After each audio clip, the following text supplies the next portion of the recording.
these 6 people beat him up and took the alcohol, and this Chinese grocer died the next day from the wounds inflicted on him. And that is the cause of the Opium War, for the two sides to exchange fire, because the Chinese commissioner says the crime is committed on Chinese soil.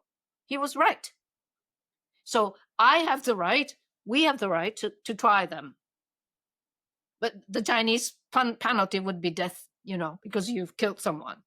And the British commissioner, Charles Elliot, said, no, they're British. We should try them wherever. Come on. That's not fair. But anyways, so they were exchanging notes. What should they do about this death? And the 6 sailors, the Chinese commissioner and the Captain Charles Elliot were exchanging notes. And of course, shots got fired. And that's actually the origins. Yang-Wen Zheng is professor of Chinese history at the University of Manchester. She's also the author of 10 Lessons in Modern Chinese History. Professor Zheng, welcome to the program. Thank you for having me.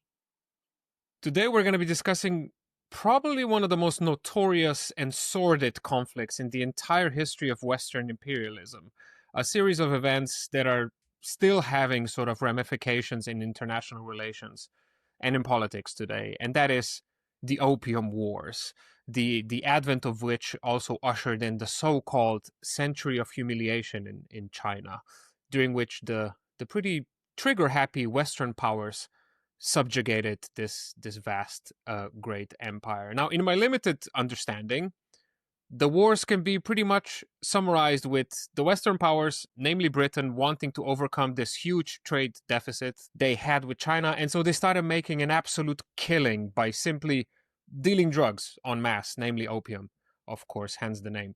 And then when the Chinese put a stop to it, they quickly pulled out their guns and attacked. Now, I'm sure it's a tad more complicated than that, and we're going to talk about the events themselves in more detail later on. But I'll need a little bit of context first, because like I said, this is all pretty new territory to me. So I believe the first Opium War started in 1839, but just before that, how is China doing? What state is the empire in?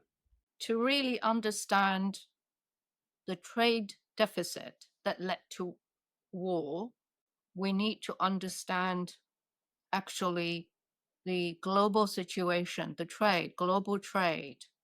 I'd say since Vasco da Gama sailed east and since Matthew Ricci reached China in 1580s, China has been trading with Europe.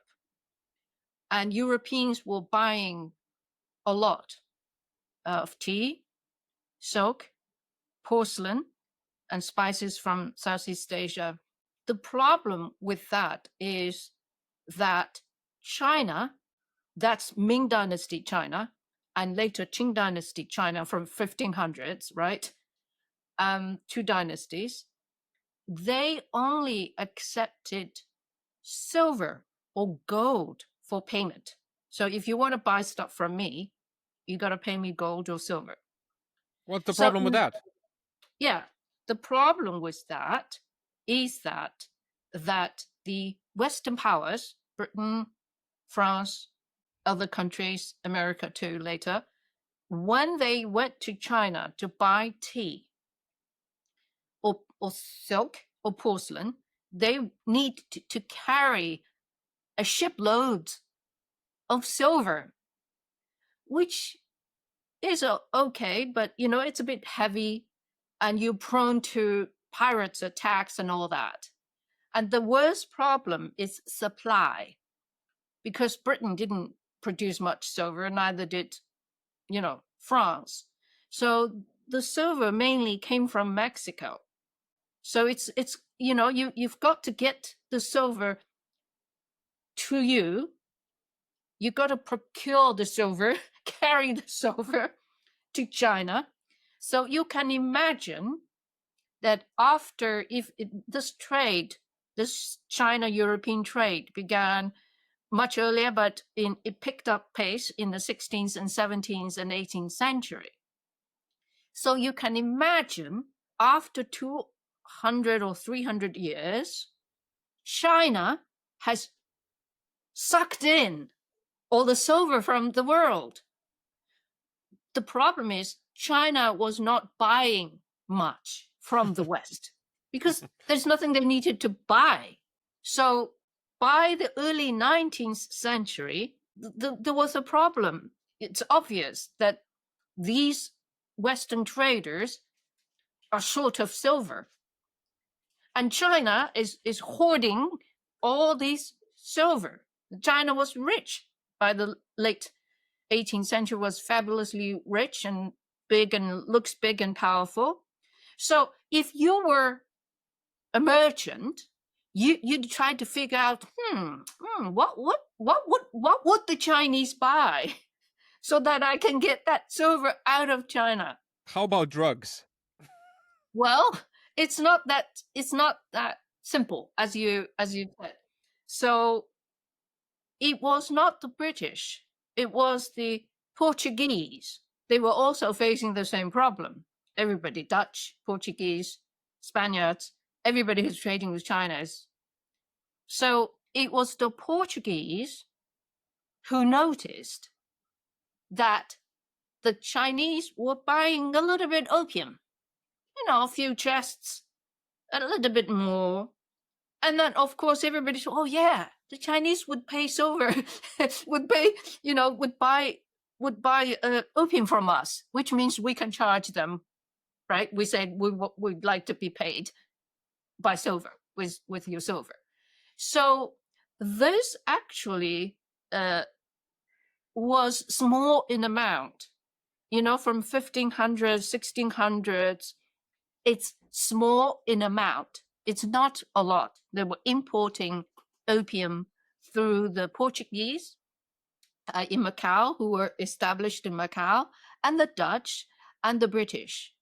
Now, what led to the explosion of opium trade is actually the situation back in Britain, because by the late 18th century, you have the Industrial Revolution had produced an aspiring middle class and even lower middle class.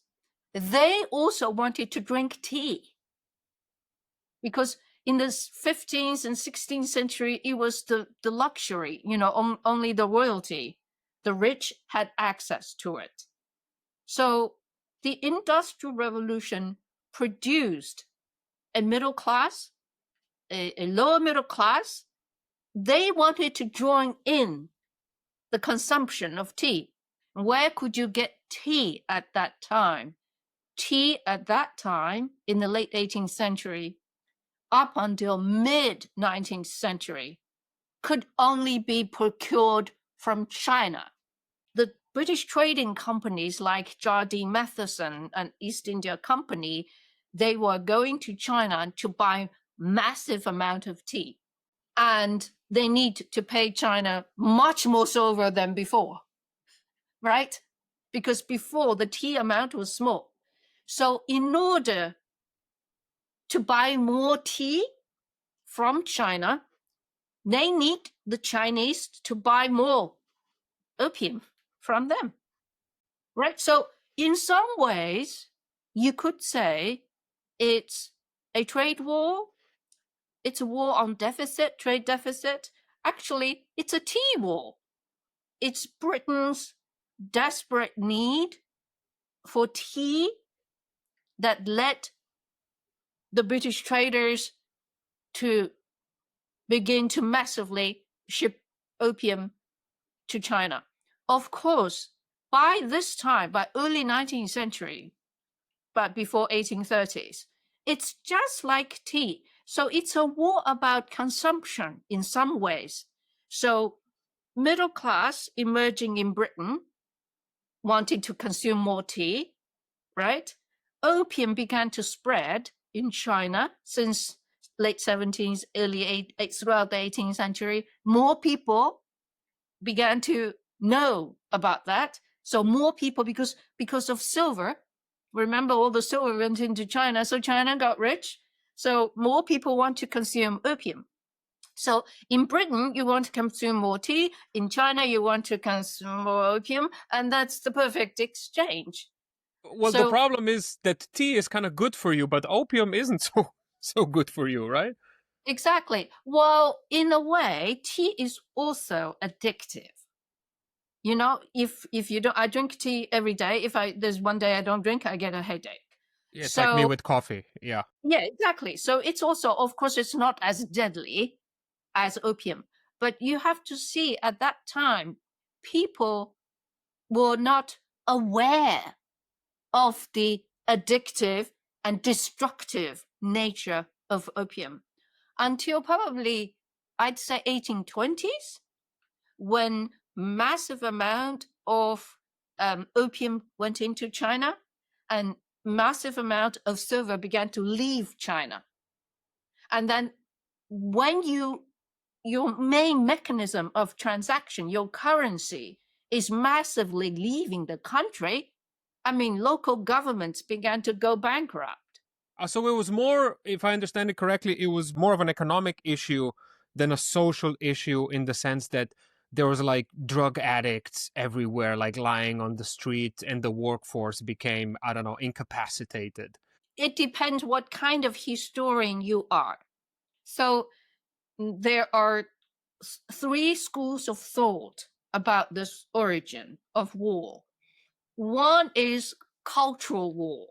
They think it's a difference between Chinese cultural, which limits trade because Britain wants to open trade, and a country, an island nation that lives on trade. So you could say it's a cultural war. Economic historians have always argued that it is a trade war.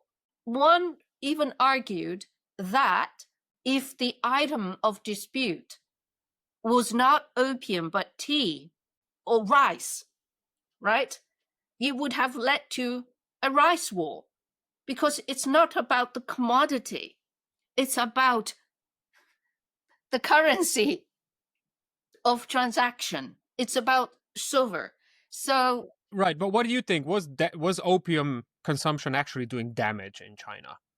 absolutely, as it became more widespread, addicts would would go bankrupt. They would sell their house, their children, their wife, because they're addicted. So, and then it led to the bankruptcy of the local governments. It led to people dying on the street. It led to the army useless. You know, I wrote in my book, like 7 out of 10 soldiers were addicts. I mean, how could Jesus. they fight? Yeah. So how could they fight? I mean, so I said China lost the Opium War before the war even began, because your soldiers were getting addicted. But there's a lot of, I wrote in the book, there's a lot of details about what you smoke, what brand you smoke, when you smoke, and what you add in, because the ashes can be smoked too. And then you can add tobacco into it. So there's lots of details in there, and some are more addicted than others. And of course, by the late 19th century, it was just out of control. But why do you Because, think opium consumption took hold in China? Because it was known in other places as well, right? India, also in Europe and stuff. But yeah, there weren't yeah, like masses of addicts, like you said, 7 out of 10 soldiers being addicted to opium in yeah, those places. yeah. So I argued in my book, The Social Life of Opium in China, that from something alien, right, smoking opium, to something very Chinese, to identify opium smoking. When you think of 19th century China, you think of opium, right? So opium had become an identity of the Chinese people. Why? So that my whole book, my PhD thesis was about that. Why did the Chinese people succumb to opium? What is it about opium? So I went through classes, from the upper classes to the middle classes to the lower classes to the abject poor people to women, right? To celebrities. So for me, the conclusion is cultural, because going to the pub, you're going to the pub, right? Having a beer, going to the opium den, lying down there, having a wolf, and being entertained by, courtesans or prostitutes who serve you. It became their livelihood. You know how to cook opium. The raw opium has to be cooked, mixed, served at exactly the right time. Because if you overcook, it becomes a liquidish. And if it's not cooked enough, it's too hard. It's not impossible. So it became a profession for women. And then if you want food, you can have food. And, it's going to the brothel to enjoy yourself, sometimes to hear plays, there's plays as well, to have tea with your friends. It's a culture for a lot of Chinese men. The sort of the breadwinners of the families who earned an income. Wow, And so then, these opium dens were real. I thought that was like a Hollywood cliche, this kind of no, seedy it's opium everywhere. den. I see. No, it's everywhere. And opium dens, sometimes later on, you don't know they're opium dens. They could be called restaurants. They could be called tea houses. And you go in and they serve opium. I call them the pillar of Chinese society. Men who earned an income. And in Japan too, you go out, you enjoy yourself because with other maids and things like that.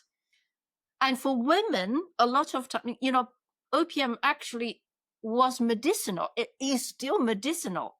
It cures pain. Chinese women had their feet bound, the 3 very tiny feet.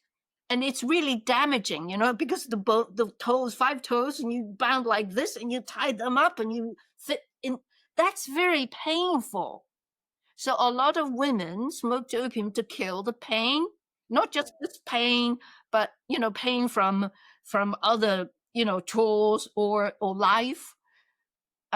Some people use it to kill time. Maybe they have too much time, So I wrote in my book, it fitted in. It fitted in. Opium smoking fitted in well with Chinese culture of different classes, upper, lower, middle. And you will see I listed poems made by illiterati, and it was fashionable among the celebrities. And a lot of time they led the trend, because you hear, oh my God, this opera star is smoking something. Oh, what is that something, So it's a bit like in the West too. It's a celebrity culture. So that's the reason that because I want, as a student, as someone born in China, I really wanted to understand why China fell from grace, right? And got itself into this huge problem. It's because it fitted in very well. The Portuguese were selling opium along the eastern shores, from Japan to Taiwan to Southeast Asia. Nobody welcomed opium like the Chinese did, because they really derived some culture out of it. Just like tea, in Britain, you have high tea, you have afternoon tea. You can go to Ritz-Carlton and get the afternoon tea with the cakes and sweets. For me, it's very I never funny. got it. I never Yeah. understood that the British tea culture. Yeah, that's my point. Chinese ridiculous. people, Yeah. Chinese people made a culture out of opium smoking, and the British people made a culture out of tea drinking. It's a ritual. We get a tea break every day. Even the construction workers at 10:30 in the morning, 3:30 in the afternoon. In addition to lunch, they get a tea break. So do you see what I mean? But then you don't get that in France. You don't get that in Norway. You don't get that in Germany. It's just Britain. They invented something. So tea drinking must have fitted in with British culture at a certain time and then developed. So it's about taste making, trend setting. I really studied that in my thesis and trying to understand the war was caused by consumption culture, by cultures of consumption. All right. Yeah, I hope I answered your question. Yeah, definitely. You did. And you outlined kind of the trade deficit between the two empires. Yeah. But please correct me if I'm wrong. I believe there was actually no British embassy in China at the time, just a small trading outpost. The English were trying hard to change that, resulting in a couple of unsuccessful diplomatic missions, the most famous one of which was the McCartney mission. I did a little bit of reading on it, and I have to say I didn't expect so much situational comedy happening. I found myself laughing out loud quite a bit a few times. So could you tell us the story of this exquisite diplomatic calamity?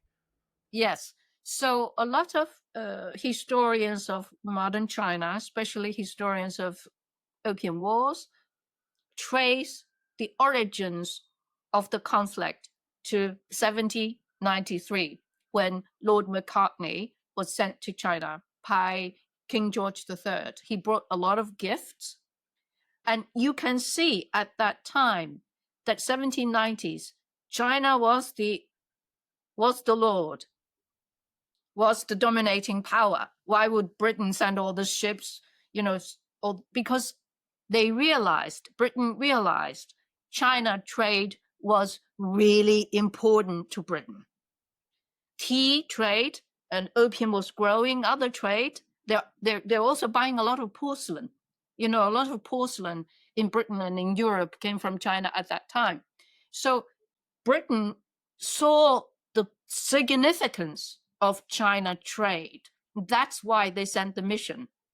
And they sent another one in 1816-17, Lord Amherst. They sent another one in 1820s and 1830s. The last one was Lord Napier. So they were knocking on China's door. But for China, the problem is China didn't really need much from them. It's like there's nothing I really need to buy from you, maybe a few arms, maybe a few chests of opium. That's about it. So, and that's only one aspect. The other aspect is that the Qing court, the Qing emperor, Qianlong emperor, was aware what the British was doing in India and Southeast Asia.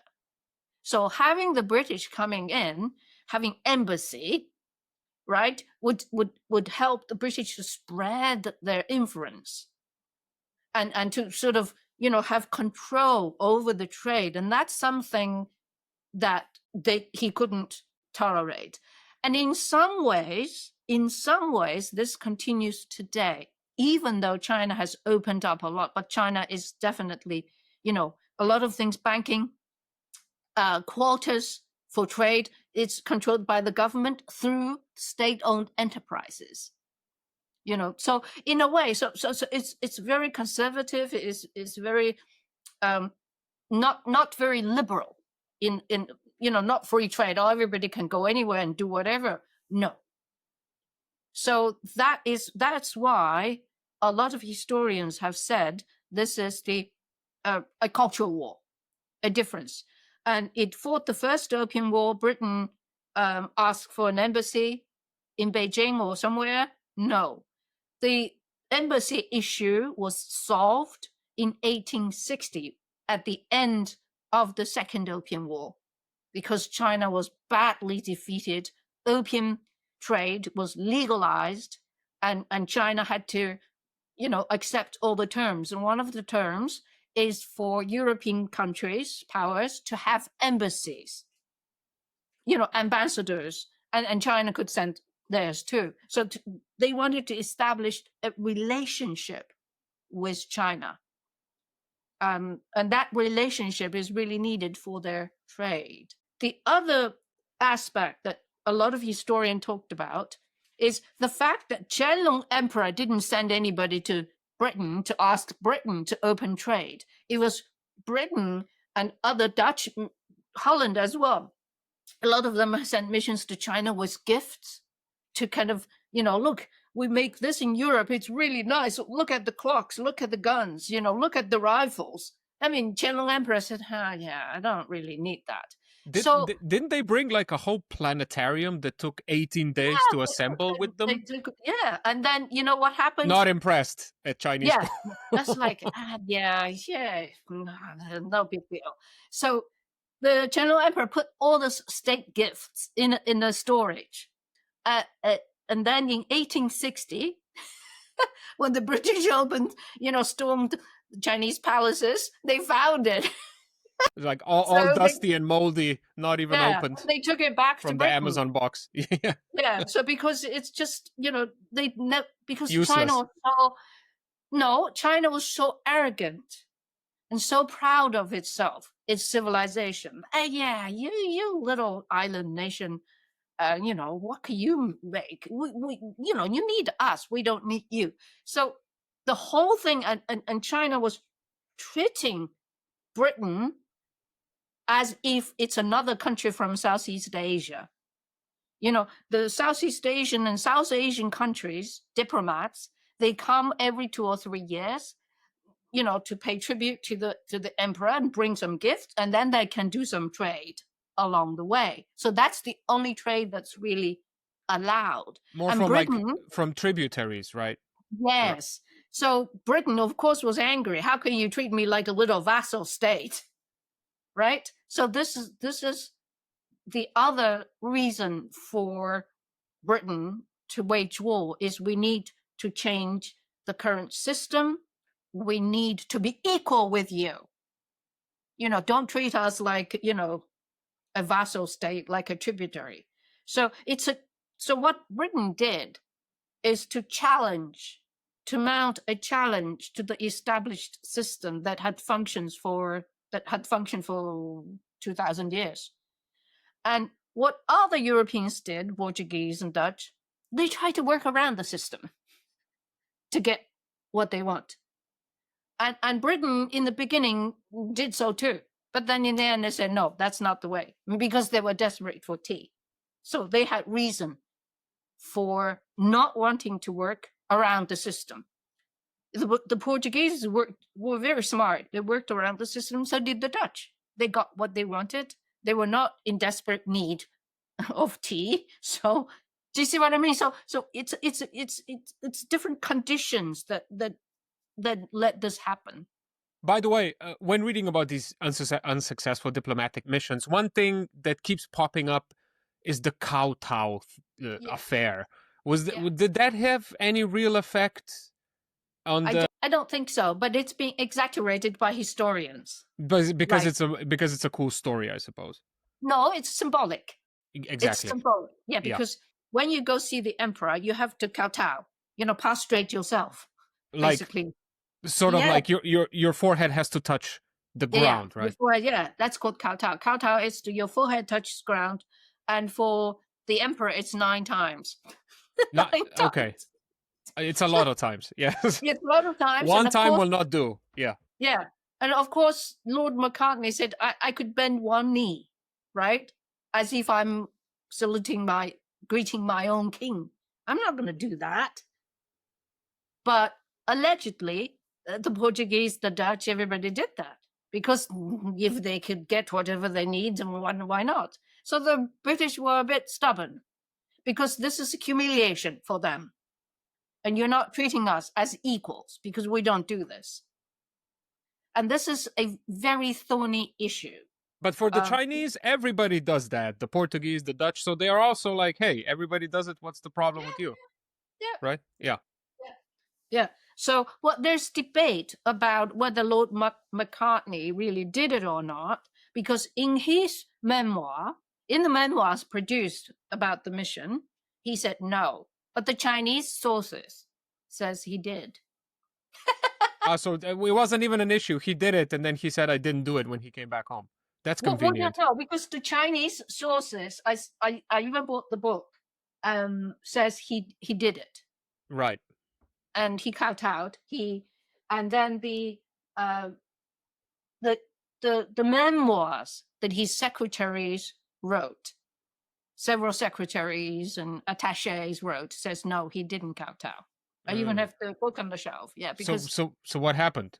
The we don't Chinese. know. We don't Okay. know. We don't know. So Chinese historians believe that if he didn't kowtow, he would have been held by the eunuchs or the ministers and Right, because that's pretty insulting, right? Like you yeah, just come over and you don't do what you're supposed to do. to They're do. not just Yeah, gonna let you go and like say, yeah. "Hey, But here's a then bunch of." there's other there are other historians said no, the Qianlong emperor is rather relaxed about this, and maybe he just said okay, whatever.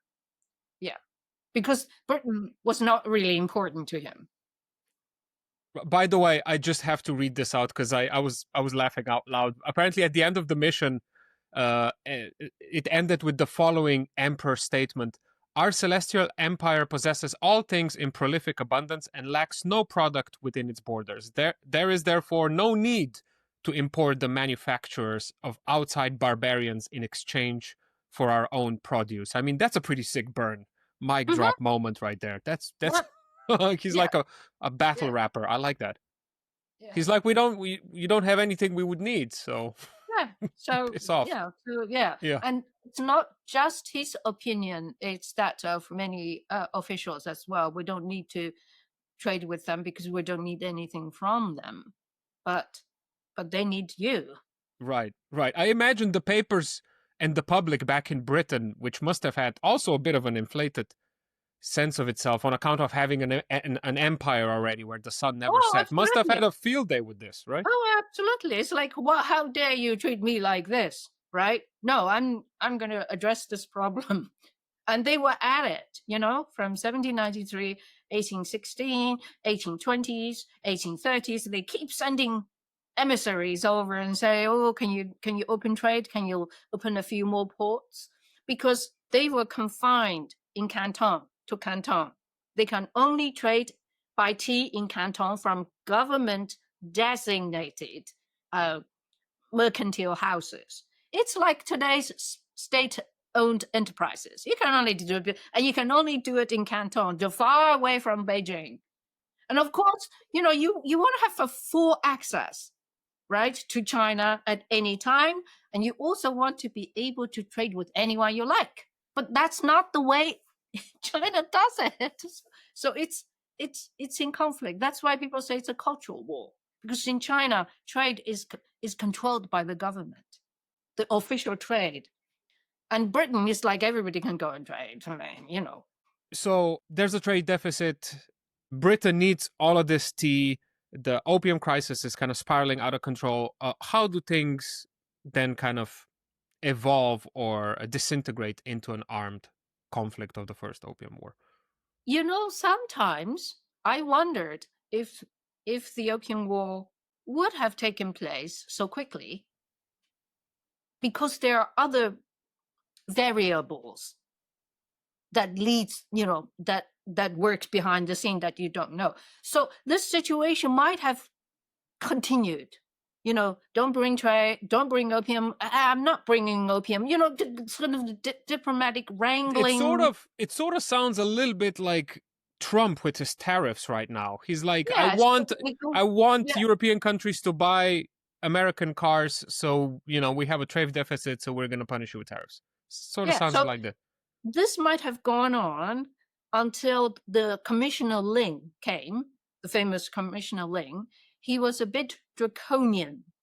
So he surrounded the area where the foreign traders lived and worked, and he forced them to surrender the opium. And in the end, they held out for 2 months, from March to May, and in the end, everybody left. They left behind all the opium and all the more than 20,000 chests of opium. That's a lot of opium. And the opium was burned, mixed with lime, and flushed into the sea. And this was witnessed by American missionaries. They wrote memoirs and reports So what happened afterwards is because this opium amounted to almost 6 million silver dollars at that time. It's a lot of money. So China thought, oh yeah, we just burned it, and and you've gone away. That's it. Problem solved. But not knowing, the British merchants had gone back to home to Britain to lobby for war, for compensation, right? Because that's my property. You destroyed my property. And so there was diplomatic wrangling on and off. And during that period of time, it has nothing to do with opium. Some British sailors, merchants, were hanging around on the sea, South China Sea, close to China, Hong Kong, that area, waiting to see if there's an opportunity to get back to China to do more trade. Maybe they're not doing opium trade. And one day in July 1839, 2 months after the opium was destroyed, a month or two, there were 6 sailors who went on Kowloon. I don't know whether you've been to Hong Kong, to Kowloon. It's kind of, shopping paradise, like Ginza in Tokyo. So the 6 sailors went to the only grocery store. There was a grocery store, a little hut, and wanted to buy the alcohol. And the owner of the little grocery store said, you're already drunk. I'm not selling you alcohol. He's being whatever, moral.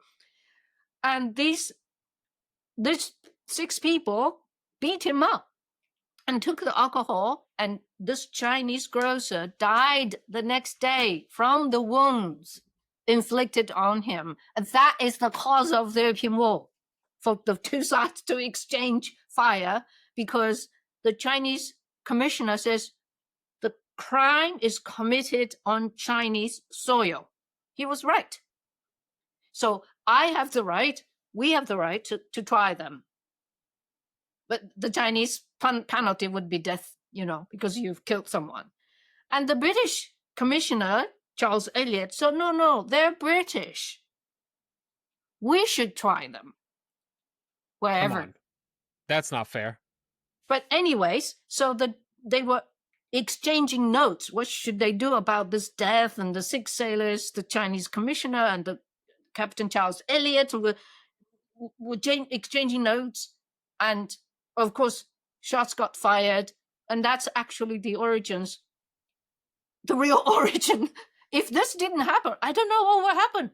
Do you see what I mean? So the diplomatic wrangling, maybe the Portuguese will step in because the Portuguese have a better relationship with China. Maybe they will step in and broker or something, right? So if this killing of the Chinese grocer didn't happen, I don't know. But of course, Britain was preparing for war because they wanted compensation.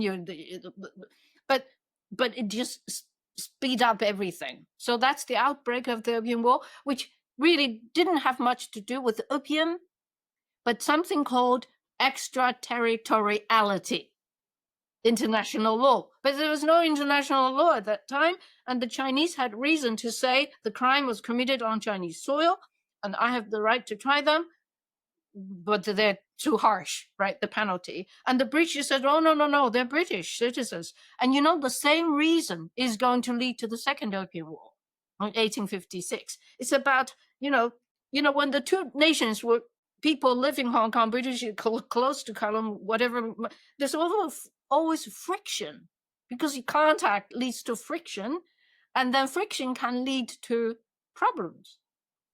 So both origins of the Opium War, both origins for both Opium Wars actually don't have much to do with opium. It's about extraterritoriality. Who has the right to try and sentence and enforce justice?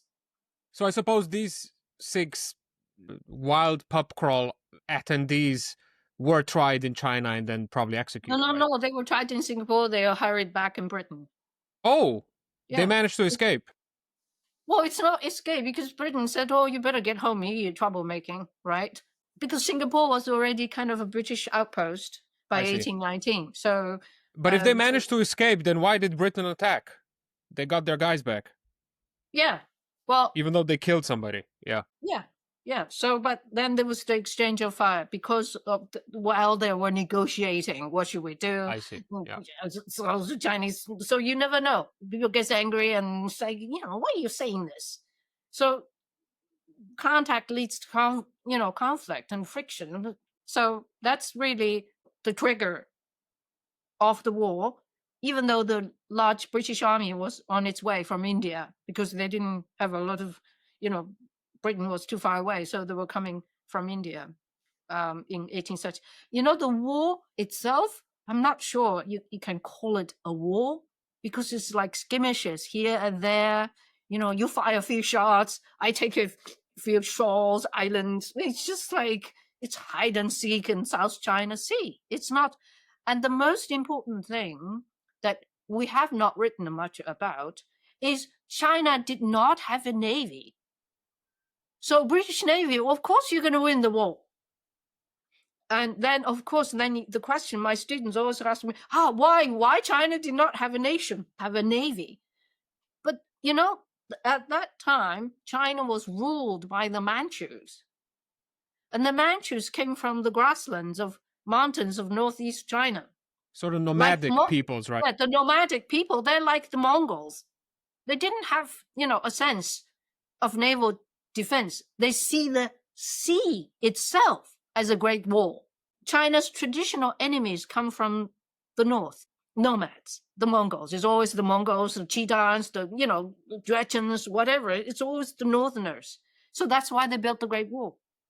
So that's another story. They see the long coast, the sea itself, as a barrier, as a defense. So they were not keen, and China did not have a navy until 1880s because they don't have a modern navy as we all know. At that time, Britain and France were competing with each other. So you can't. Of course, Britain is going to win. How come China did not know or realize how powerful Great Britain is? I mean, you said before that the emperor did know that the British were literally in possession of large swathes of India already, weren't they? There are several reasons. They were aware of what the British were doing in South and Southeast Asia. But I think because the Manchus conquered China, Mongolia, today's Xinjiang, Central Asia, Tibet, 18th century, they were at the zenith of their power. I mean, a big, huge span of empire. Yeah, who's going to touch me? That sense of pride, of complacency. What a big power, a little, There's also always the joke about the Chinese during the Opium War when the officials went to the emperor and tried to tell the emperor, Britain has attacked us. He goes, Britain? Where? Which country? And the official has to roll the globe a few times to find a tiny little nation. Because they're complacent about. That's why the weapons, the goods that Lord Macartney sent to Qianlong Emperor, he said, well, just put it in the storage somewhere. Because they're proud. And they're complacent. It is a gigantic empire from Mongolia to Kazakhstan to Tibet, close to Tibet. I mean, they're proud. And it is often because of their pride, of their complacency, just like the British Empire, that's going to get to them. Because you're at the zenith. You go on your way down. Too proud. Yes. Yeah. Another thing I'm wondering is after this defeat and before the Second Opium War started, how come China didn't try to industrialize as fast as possible to be able to then compete with these kind of hawkish Western powers that kept coming for its money and its territory? Because they did realize they lost the war, right? Yeah. Even though it wasn't. It's going to take them a long time to realize that they've fallen behind. Okay. So because So they're one defeat so is not going to be enough. no, one defeat is not going to be enough, and second defeat is not even enough.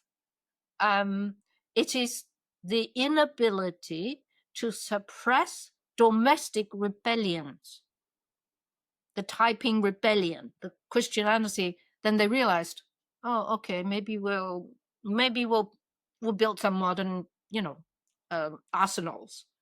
Maybe we'll build some ships, because they are so conservative. They're so ingrained in their own culture, in their own, grand history. They could not believe that Chinese civilization were, at the mercy of Western modernized industry, industrial power, military power. And at this point, Japan is a good example. Japan changed quickly, realized, oh my God, the West is powerful. Let's learn from them. Let's learn quick. Meiji Restoration was launched in 1868. By 1874, they were in Taiwan. 1875, they were 1874, 1875 in Taiwan. 1879, they annexed Okinawa. They were already expanding because the Japanese emperor, the elite, wanted to reform, wanted to follow the West. So it's top down. China's court doesn't want that. So it's a little officials here and there, provincial officials. Oh my God, I've got to deal with the Taiping. Oh, maybe we'll build a modern, arsenal. I don't know how to do that. Oh, hey, just let's hire some British or French officials help us. That's how China's modernization began. It's to meet the task at hand, because they saw the West defeated China with modern weapons. They thought they could defeat the domestic rebels with modern weapons. But, it's like ad hoc, like reactionary. Oh yeah, I gotta do this. Let's do this. So China's modernization, early industrialization is arsenals, shipyards, translation colleges. That's all. Japan is systematic. They have social reform, getting rid of the sort of caste system. Everybody is, educational, military, industrial. They are systematic. They're top down. It's a national agenda. The Manchus, no, we don't do that. So that, this is the best thing you could do about history, is you compare the reaction of two nations. And that's why Japan rose quickly. So even after the Second Opium War and all of these humiliating treaties and conceding a bunch of territory and rights and extraterritoriality, like you said, the most important thing for the Chinese court was still quelling rebellions, not kind of dealing with external powers. No, yeah, because by the mid-19th century, because the silver problem, because a large amount of silver went out and economy suffered, there's also massive, so all the problems emerged to plague the country. Before it might have been accommodated, relaxed, because at least you had enough money. Now everything, environmental disasters, increasing opium consumption, outflow of silver, of course, it leads to rebellion and coming in of missionaries, bringing Christianity. You get, and then you get people who hate foreigners. That's why you get boxers. So the door was thrown open in 1842 after the First Opium War. Then you get lots of things. And of course, the Qing dynasty was not prepared for that. And they were right in a way that when they opened the door, it became a problem. So the emperor was right in his anticipation. If we open the trade, open door to Britain, to other foreign countries, then it will lead to social problem. It did. Christianity came in, more opium came in, right? New ideas come in, came in and he led to revolution, nationalist revolution. So he was, in hindsight, he was right. Yeah. Right, because But the guy who, wanting, yeah, go the guy who ahead. started the huge Taiping rebellion, he thought he's some sort of brother of Jesus Christ or something. Yeah, So yeah, he was yeah, influenced by the yeah. Well, yeah, missionaries. yeah. But you be encouraged. Missionaries said, "Oh, yeah, this is the Bible. Go read it and try to figure out yourself." Oh, yeah, I'm God's Chinese son. Do you see what I mean? So there were consequences, and that, of course, this is one consequence. The other consequence is people don't want it. So you have the boxers. You know, we don't want it for we don't want railways. We don't want telegraph lines. So you got the two extreme. One embraced them, the other rejecting them, and it's just made things even more complicated. And this was the situation with officials as well. Some officials say, "Oh, maybe we should open up a bit to strengthen ourselves, to learn from the foreigners." And some people say, "No, no, how can you do that?" Right? So you get a. So the existing problem in China was brought out, compounded by more problems as a result of the opening door. By the Yeah. way, the fact of the matter is, though, that the British were selling vast amounts of a drug to China. And apparently there was even some opposition to the first Opium War in Britain itself. I read that so much so that even the Prime Minister, William Gladstone, made a famous speech against it, criticizing it as, I quote, a war more unjust in its origin, Yeah. a war Yeah. more calculated in its progress to cover this country with permanent disgrace. Apparently his sister Helen was an opium addict. So it Yeah. seems though that wasn't enough though to prevent this from happening again, No, right? no. There were lots of missionaries who were against it, public against it, but you know, it's big business that matters, just like today, because opium trade was bringing in tea and loads of money, because But it's yeah, but national income and national security. So, but um, they knew at the time already that what they're doing is not the most moral trading endeavor, yeah, yeah. right? You read the diary of the opium dealers, and they say, "Oh yeah, I sold I sold 300 chests today. Oh, thank you, Lord." It's like, what? I mean, today we would call that a narco state, Yeah, like, yeah. But yeah, they just saw it as a commodity rather than drugs. Yeah. money wins, I suppose. Was the second Opium War then pretty much a repeat of the first one, or did it differ Mm, from it in any it differed significant from way? it. It differed. It was also extraterritoriality issue that triggered it. This time, France joined the effort.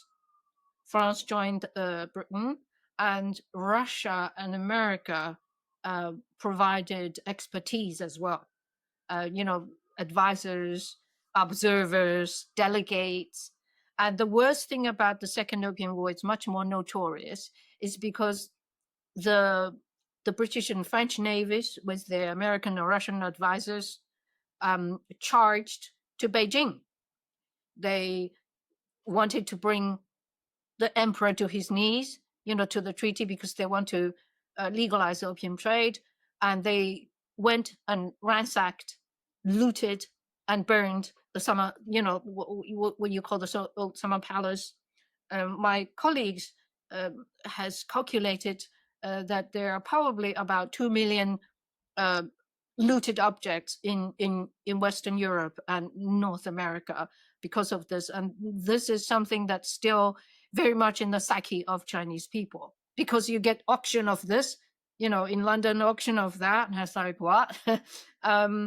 So the Second Opium War is much more consequential and significant for the British because they managed to legalize the opium trade.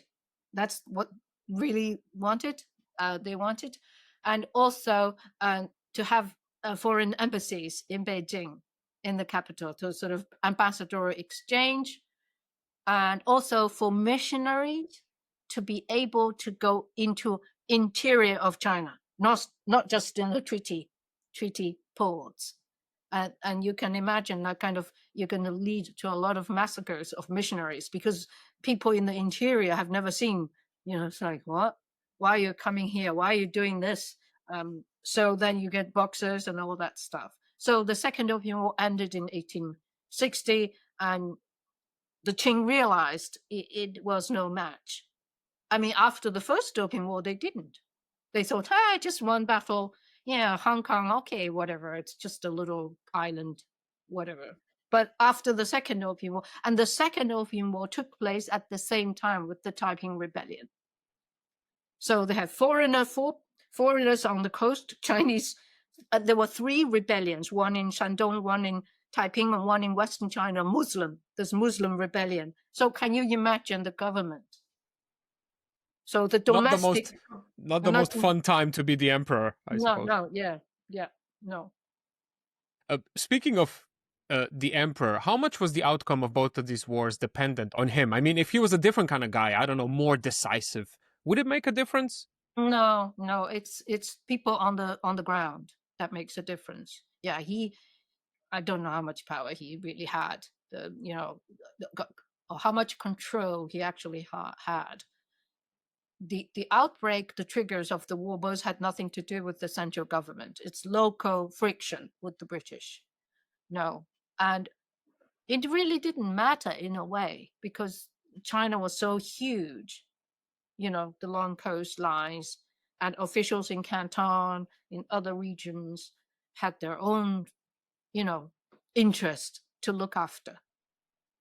Sure, there's the emperor there, whatever he says, but, here, so it's always, Chinese politics is really always a tussle of war between the central government and the local government. The central government says this, and the local government says, what?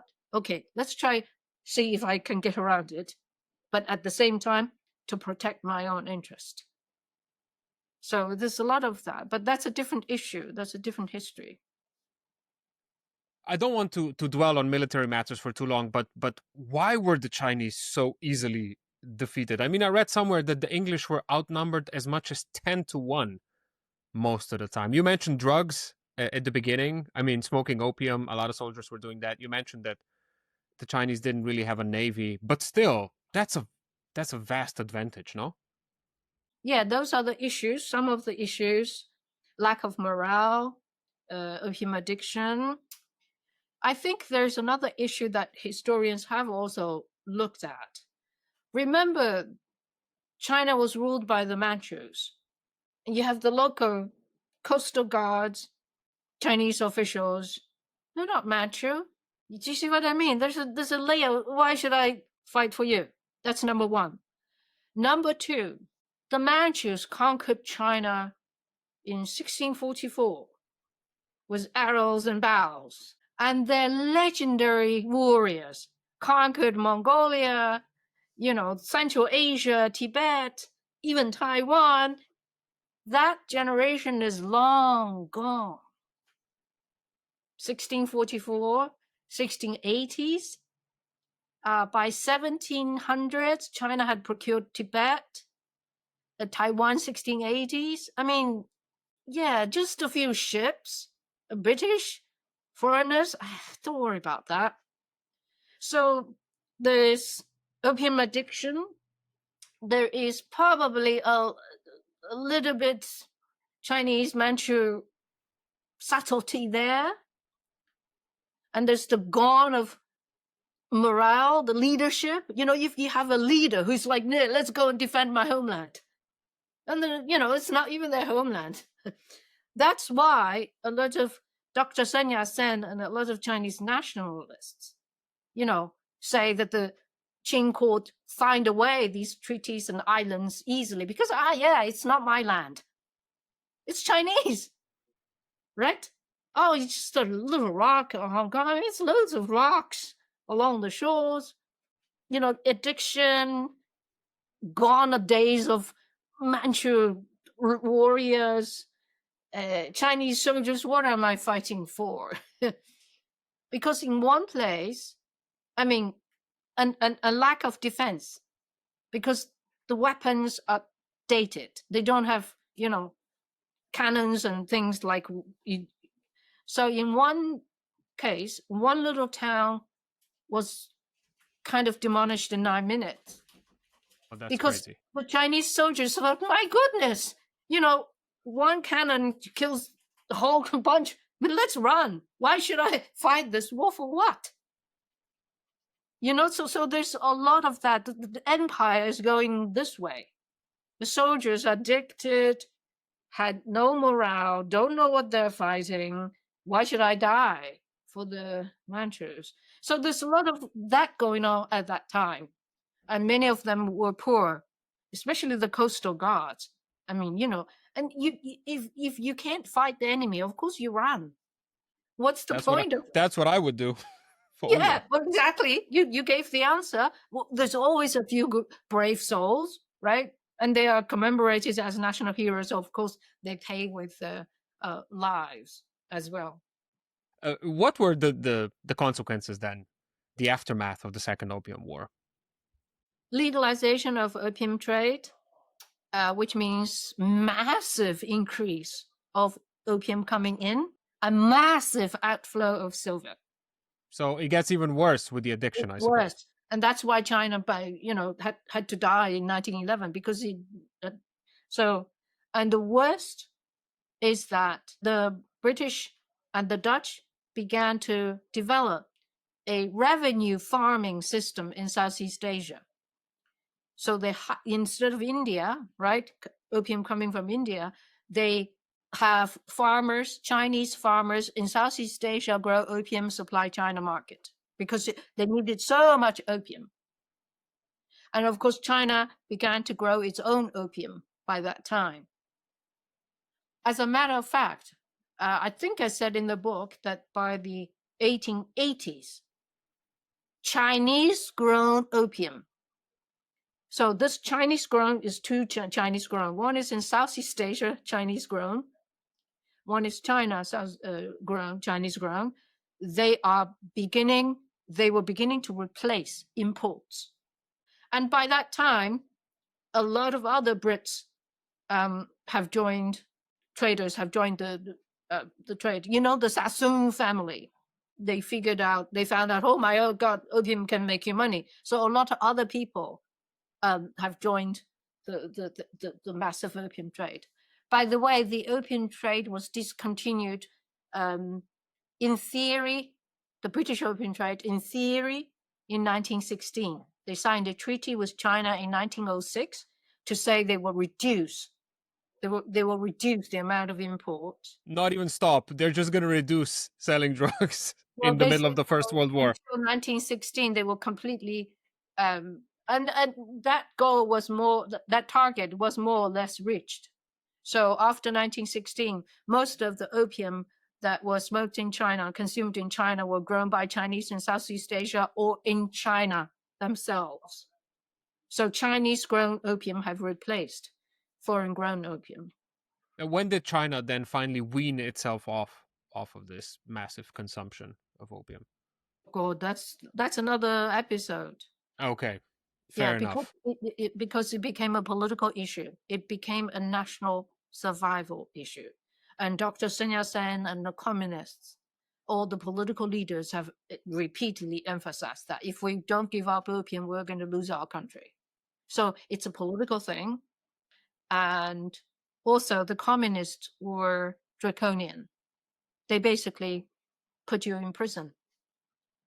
You have no opium. You either die or just get rid of it. So two sides: political, national awakening. Using the rhetoric of the century of humiliation.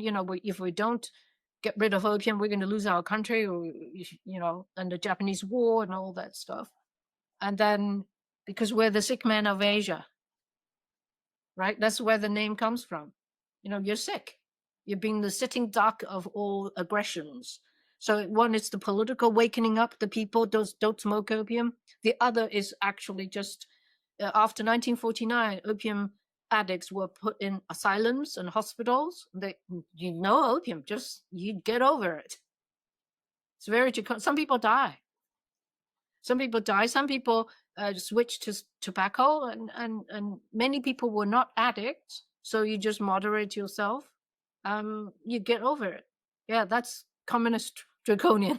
It Yeah, worked. kind of severe cold turkey. So, but the effects of these two wars were so profound that even 100 years later, the communists are still dealing with the problem of widespread addiction of opium in China. Today, I you mean, mean? no. Like from the end of the Second Opium War, then it still takes a long time, and It's a even century. even the communists after the Second World War are still dealing with this problem, Yeah, like you described. yeah. I would say until 1951, 52. According Wow, to, that's crazy. So that's like yeah, 100 years at yeah. least. Because I've read a lot of materials about people narrating, being interviewed, how they got rid of the opium addiction. Some of them were 1951, 1952. So it's a century. It's a century. Yeah. And if I'm not a big fan of communist regime, but this is something they did. So no opium. They put you in asylum.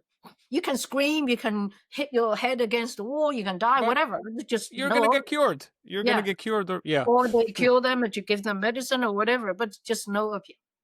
And no supply. No supply. So that's something they did.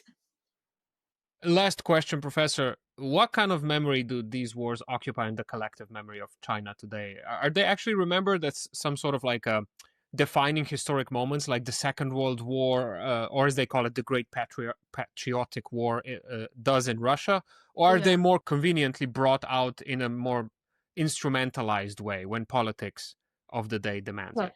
The Opium Wars is a lesson in Chinese history books, from elementary school to middle school to high school to university. So everybody knows that. It's in the national, collective so-called memory. But, textbook in China is censored by the government, is published by the government. So it's common knowledge in Chinese history, it's Britain, all that stuff. And the looting and sacking of Yuan, the summer palace, that's evoked very frequently by ordinary people, by government officials, by newspapers, to illustrate the evils of Western imperialism. And every time when something surfaces in Paris or in Berlin being auctioned off, there's the reminder of that. I mean, that was pretty barbaric, wasn't it? I heard that it took them 3 days and 4,000 soldiers were continuously burning to destroy the place. It's not nice. Yeah. Not So nice, yeah. it's in the national psyche, it's in individuals, minds as well, although it depends how political you are. But most people would know it. Professor, thank you so much for taking the time. I really, really appreciate it. Hope we can do one of the other lessons from your book next time. I'm not gonna harass you like next week, but maybe in a couple of months I'm gonna drop you another Yeah, I email. think the boxers are interesting. That sounds fascinating My as well. students, Yeah. my students write two kinds of essays: Opium Wars, Boxer Rebellion. They like these two topics. I can see why. Do you have any social media, by the way, where people can follow your work? No, I don't have time for that. Yeah. Yeah. Yeah. Oh, there it is. 10 Yeah, lessons and in it's modern really Chinese history. written Looks good. it's for students, A level or high school or university. It's got a lot of scholarship in it as well. So no, I'm busy teaching and I don't have any social media Yeah, good. outlet. Good for you. Not on Good. Twitter, no Facebook, no Instagram, no nothing. Just Amazing. my email. I don't I recommend have it. no time. I got so many students and so much publications, and those things take a lot of time. Of course. Yeah, but I Understood. admire what you do. It's a public good, and I will tell my students about you. Appreciate it. Thank you very much for listening. Please subscribe to the podcast on YouTube. You can also apparently hype videos there now. I would appreciate that. Also rate on Spotify and Apple Podcasts. Marketing tutorials always insist I have to hassle you about that, so I'm doing it, even though I kind of hate it. Also, if you'd like to, please support me on Patreon. Big help. This is a one-person podcast. I do everything by my little old self.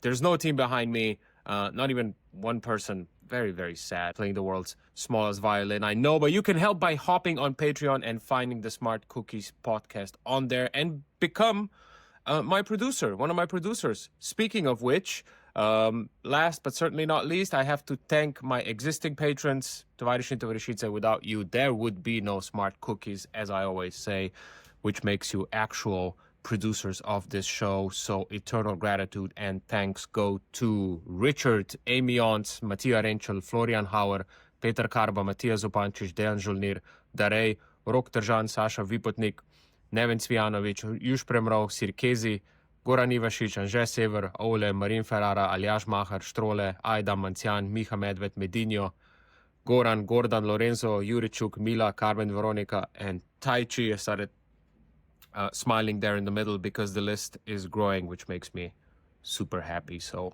thanks again. Ciao, ciao.